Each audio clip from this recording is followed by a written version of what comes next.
How to add status on WeChat. Hey everyone, welcome back to the channel. If you are new here, don't forget to hit the subscribe button and turn on the notification bell to not miss any updates. In this video, I'm going to show you how you can easily add status on your WeChat. So let's dive right in. First things first, open up your WeChat.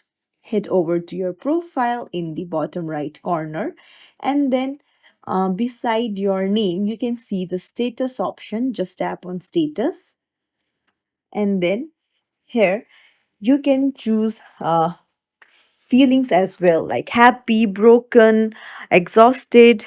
You can choose work and study feelings, activity feelings, breaks, and all, and enter your status and hit done. And you can say something more, and then that's it.